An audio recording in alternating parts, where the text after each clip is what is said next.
अपने पहले वक्ता के रूप में स्त्री काल के संपादक संजू चंदन सर को आमंत्रित करता हूं कि वो आज इस चर्चा में अपनी बात को रखें।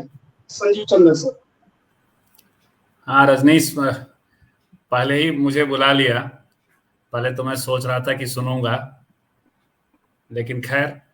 तो ये जो आज ये पूरी बातचीत का जो बैकड्रॉप है, 95 साल हो गए महाड़ आंदोलन के, लेकिन जो बैकड्रॉप है, जो अभी की घटना है, उसको हम देखते हैं तो समझ में आता है कि 95 साल में भी अभी संघर्ष बाकी है। मैं ये नहीं कहूंगा कि बहुत कुछ बदला नहीं, चीजें बदल रही हैं और संघर्ष का अग्रेशन बढ़ा है। लेकिन वो घटना है राजस्थान की। हम सब जानते हैं कि मूंछ रखने के लिए एक व्यक्ति की हत्या कर दी जाती है, और ये एक मानवाधिकार का हनन है, एक व्यक्ति के होने का, एक गरिमा का हनन है। और आज की तारीख में जो संविधान की व्यवस्था है, आर्टिकल 15, और खास करके तो वो आपकी हर प्रकार की स्वतंत्रता को सुनिश्चित करता है। लेकिन आप कैसे रहेंगे, कैसे जिएंगे, कैसे क्या खाएंगे, क्या क्या पहनेंगे, यह भी जब निर्धारित होने लगे और निर्धारण जाति के आधार पर होने लगे, तो यह उसका ही एक उदाहरण है राजस्थान की जो घटना है। देखिए, कानून, यह समाज मनुस्मृति द्वारा संचालित रहा है, और मनुस्मृति द्वारा संचालन को इस समाज का एक सेक्शन इनकार करता रहा, वही सेक्शन इनकार करता रहा है जो यह भी वकालत करता रहा कि संविधान की जरूरत क्या है, हमारे पास तो मनुस्मृति है ही। ऐसे लेख उस वक्त ऑर्गेनाइजर में लिखे गए थे, राष्ट्रीय स्वयंसेवक संघ के। आप तो कई बार वो लोग मुखपत्र नहीं मानते हैं, लेकिन मुखपत्र ही रहा है, तो वहां लिखा गया था। तो एक मनुस्मृति की व्यवस्था। लेकिन अंग्रेजों के आने के बाद बहुत सारे कानून के शासन, यह हम लोगों को रिकॉग्नाइज करना चाहिए और चिन्हित करना चाहिए कि अंग्रेजों के आने के बाद कानून का शासन प्रारंभ होता है। बहुत हद तक समानता की ओर एक उन्मुखता बढ़ती है। पूरी समानता तो संभव ही नहीं है साम्राज्यवादी शासन में, लेकिन एक व्यवस्था बनती है कानून के शासन की। और वही व्यवस्था थी कि 1923 में बॉम्बे लेजिस्लेटिव काउंसिल में एक प्रस्ताव पारित हुआ था कि सार्वजनिक जगहों पर भी कोई बिना किसी भेदभाव के सबकी पहुंच होगी। और वो निश्चित तौर पे दलित जो तब अछूत माने जाते थे, तो उनकी पहुंच सार्वजनिक स्थानों पे थी नहीं। फिर 1924 में जो महाड़ रायगढ़ जिला था, तो रायगढ़ के म्युनिसिपल काउंसिल ने उसको स्वीकार किया था। तो लेकिन वही बात वही थी। आज भी 15(2) है, 15 है अपने पास। 15(2) यही कहता है कि किसी भी सार्वजनिक स्थल पे किसी को भी जन्म और रंग और अन्य आधारों पे आप भेदभाव नहीं कर सकते, उसकी पहुंच को रोक नहीं सकते, इनइक्वालिटी नहीं बरत सकते। लेकिन हो वही रहा है जो हम लोगों ने बात की, हत्या तक हो जा रही है। आप घोड़ी पे चढ़ते हैं तो हत्या हो जाती है, आप पानी पी लेते हैं तो हत्या हो जाती है, आप मंदिर में जाते हैं तो हत्या हो जाती है। और ये जाति आधारित हत्याएं हैं, दलितों की हत्याएं होती हैं। तो कानून था, लेकिन 24 से 27 तक वो उसका पालन नहीं हुआ। 27 में हम सब जानते हैं, जो आज सेलिब्रेट कर रहे हैं कि 20 मार्च को वहां माड़ में 19-20 2 दिवसीय एक कॉन्फ्रेंस का आयोजन होता है, और वो फिर वहां जाकर के तालाब पे, वहीं चावदार तालाब में जाकर के पानी पीना। दोनों की जो स्थितियां हैं, एक बहुत प्रचारित नहीं हुआ था देश भर में, जो मार्च वाला था। दिसंबर वाला बहुत प्रचारित हो गया और पूर्व घोषित था, तो वो उसका असर और व्यापक दिखता है।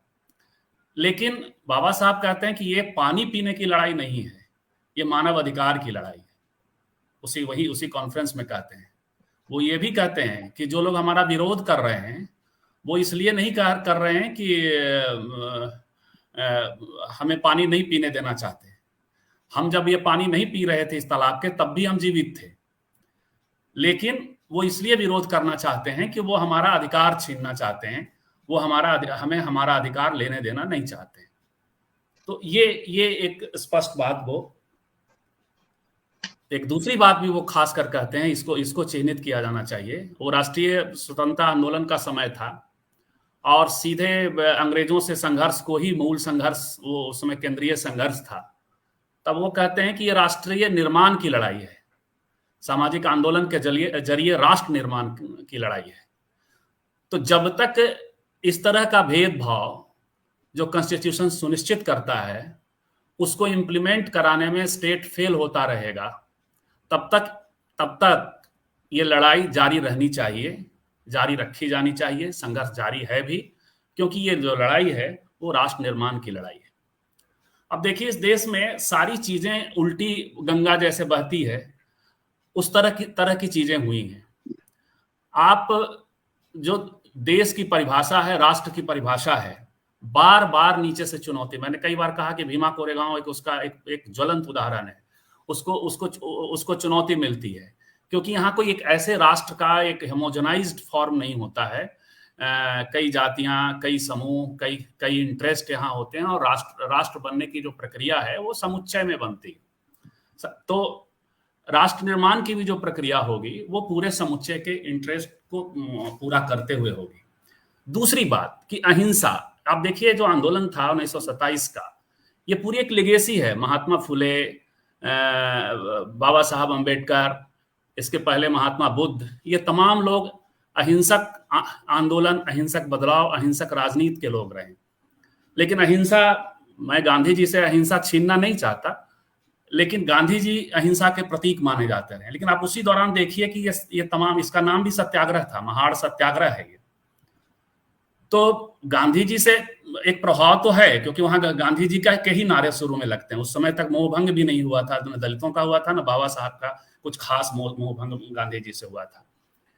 तब भी मैं जो ये बात कर रहा हूं, मैं गांधी जी से अहिंसा का श्रेय छीनना नहीं चाहता, लेकिन अहिंसा का फर्क, कई बार कई मंचों पर मैं कहता हूं कि ये अहिंसा का फर्क है कि गांधी जी की जो अहिंसा है, या गांधी जी जिस समूह को रिप्रेजेंट कर रहे हैं उसकी जो अहिंसा है, वो महाभारत की अहिंसा है, आंध्रशंस से उपजी हुई अहिंसा है। मतलब हत्या और तमाम तरह की चीजें हो जाती हैं, युद्ध हो जाता है, उसके बाद एक अहिंसक फॉर्म आता है। और बाबा साहब की जो अहिंसा है वो महात्मा बुद्ध के ट्रेडिशन की अहिंसा है, जिसको हम ऐसे कह सकते हैं कि बाबा साहब की अहिंसा को कैसे, बाबा साहब या महात्मा फुले या इस धारा की अहिंसा कैसे ज्यादा उल्लेख किए जाने लायक, ज्यादा चिन्हित किए जाने लायक और ज्यादा स्वीकार किए जाने लायक अहिंसा थी, कि बाबा साहब की अपनी या इस समूह की अपनी जो स्मृति है वो आहत है, जिससे इतिहास बनता है, जिससे मानस बनता है। और जो वर्तमान था तब भी और अब भी, वो पीड़ित है, उत्पीड़ित है, और जो भविष्य है वो सशंकित है। तो और जो विरासत है, उस विरासत को भी हत किया गया है, ध्वस्त किया गया है। तो ये इस परंपरा से आने के बाद, जिसको क्रोध में होना चाहिए था, जिसको आक्रोश में हो जाना चाहिए था, जिसको चीजों को, जिसको लड़ करके, जिसको हिंसा के जरिए, जिसको एक समाज को ब्लंटली फूंक देना चाहिए था, जैसी स्थिति हो सकती थी गुस्से से, मैं गुस्से की बात कर रहा, उसने अहिंसा का रास्ता अपनाया, उसने समावेश का रास्ता अपनाया। यहाँ कोई यहूदी प्रकरण नहीं हो सकता, यहाँ कोई मतलब होलोकास्ट प्रकरण नहीं हो सकता। ये पूरा एक ट्रेडिशन पूरी समग्रता में दिखती है। वही गांधी की स्मृतियां भी बहुत समृद्ध हैं, वर्तमान भी बहुत, गांधी और गांधी के ट्रेडिशन की बात मैं कर रहा हूँ, वर्तमान भी बहुत सुखद है, और विरासत उनकी जो है वो बहुत ही गौरवशाली चिन्हित की जाती रही। तो इस मानस से, जिस मानस से बाबा साहब आ रहे थे, उस मानस से और उस मानस के लोगों का संघर्ष था ये जो 1927 का सत्याग्रह था। और बहुत जल्दी सीधे स्टेट में शामिल होकर के हस्तक्षेप की तरफ बाबा साहब बढ़ जाते हैं, और जिसकी परिणति होती है कि वो संविधान, तो अभी खास करके मुझे ज्यादा, और भी लोग हैं और लोगों को सुनना पसंद करेंगे, लोग पसंद करेंगे जो साथ जुड़े हुए हैं, लेकिन खास करके 2-4 जो रिजोल्यूशन उस समय पास किए गए थे, 4 रिजोल्यूशन पास हुए थे।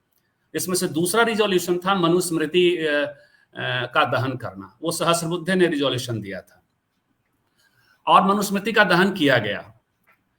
अब आप देखिए, ये जो घटना घटी है मूंछ वाली, मैं उसका पैरेलल खड़ा कर रहा हूँ 95 साल में, यह कहते हुए कि हासिल हमने बहुत कुछ किया। हम ये नहीं कहेंगे कि 95 साल में कुछ भी हासिल नहीं हुआ है, लेकिन संघर्ष जारी है।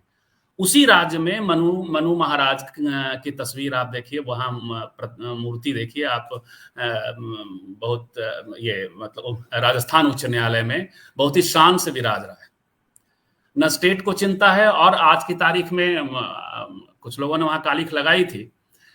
तो कुल मिलाकर मनुस्मृति आज भी शासन कर रही है, और मनुस्मृति नुमा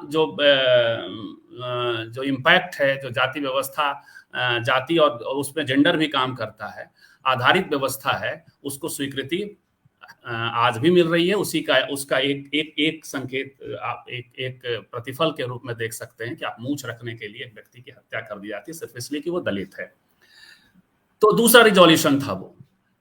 पहले रिजोल्यूशन में 6 चीजें जो थी उसकी बात मैं करके अपनी बात खत्म करूंगा और फिर सुनूंगा। वो था कि जन्म से लेकर के मृत्यु तक एक व्यक्ति की स्वतंत्रता और समानता सुनिश्चित होनी चाहिए। एक व्यक्ति जब पैदा होता है तो स्वतंत्र पैदा होता है और समान पैदा होता है, और मृत्यु तक यह समानता और स्वतंत्रता उसकी सुनिश्चित रहनी चाहिए। सारी सरकारी नीतियों में इसकी सुनिश्चितता की जानी चाहिए। ये एक रिजोल्यूशन था।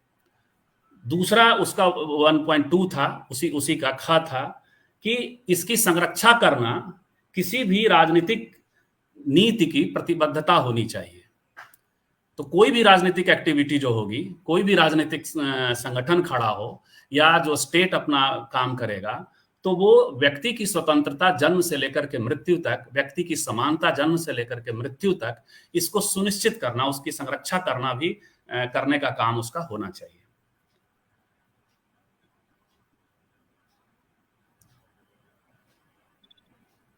तो इस तरह से फिर वो कॉन्फ्रेंस कहती है कि इस तरह से हम जो है रिवाजों में, ग्रंथों के जरिए जो असमानता व्याप्त है उसको हम नकारते हैं। तीसरा उनका पॉइंट था कि जो शक्तियां हैं वही, और वो आगे चल करके संविधान का भी और ये लोकतंत्र का अपना आदर्श है कि जो सारी शक्तियां हैं वो व्यक्ति में निहित होती हैं, और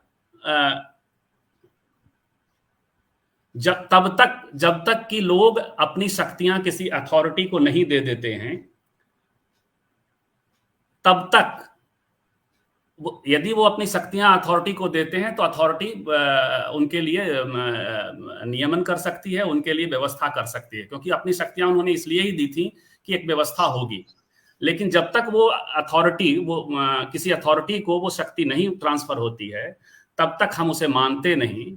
और चूंकि लोगों ने किसी श्रुति को, किसी स्मृति को, किसी धार्मिक ग्रंथ को कोई अपना पावर नहीं दिया है, कोई अपनी शक्ति नहीं दी है, तो हम ऐसे किसी भी धार्मिक ग्रंथ, किसी भी श्रुति, किसी भी स्मृति को नकारते हैं। ये तीसरा 1.3 था।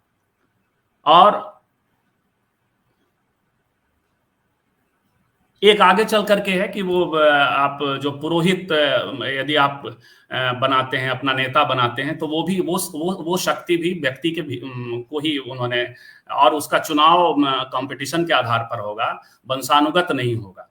ये शक्ति भी लोगों में ही हो, लोगों में ही निहित हो, इसका रिजोल्यूशन है। तो इस तरह से 5-6 पहले रिजोल्यूशन का ये 5-6 अलग अलग सब सेक्शंस हैं। और दूसरा मैंने कहा कि वो मनुस्मृति जलाने का, और ऐसे ही 2 और रिजोल्यूशन है। ये रिजोल्यूशन आज भी महत्वपूर्ण है। इन्हीं रिजोल्यूशंस के आधार पे या इन रिजोल्यूशंस की छाया आप संविधान में देख सकते हैं। लेकिन फिर मैं कहूंगा कि इम्प्लीमेंटेशन जो स्टेट को करना था, इम्प्लीमेंटेशन जो समाज को करना था, जो गांधी जी हृदय परिवर्तन की बात करते थे, और वो हृदय परिवर्तन 95 साल में भी आज तक नहीं हुआ है। हृदय परिवर्तन की आशा पर इन्हें नहीं छोड़ा जा सकता। स्टेट को मजबूर करना होगा, स्टेट के साथ संघर्ष करना होगा। ये जो 95 वर्ष में हम लोग आज बातचीत कर रहे हैं, तो हम लोगों को भी एक रिजोल्यूशन लेना चाहिए कि जीवन में अलग अलग स्टेट से जिसकी जितनी सीमा है, जो बृहत्तर मानवीय जुड़ाव के साथ, ज्यादा लोगों के साथ जाकर जो नेतृत्व लेकर के कर सकते हैं वो वहां करें। जो अपने फोरम पे, अपने प्लेटफॉर्म पे, अपने व्यक्तित्व में, अपने निजी प्रैक्टिस में जो लोग कर सकते हैं, उन्हें यही करना चाहिए कि स्टेट को कोशिश करनी चाहिए, उसके साथ संघर्ष करना चाहिए कि यह जो नीति है स्टेट ने जो लोगों की स्वतंत्रता और समानता के लिए जो नीतियां बनी है संविधान में, उसको वो सुनिश्चित रूप से पालन करवाए। जी,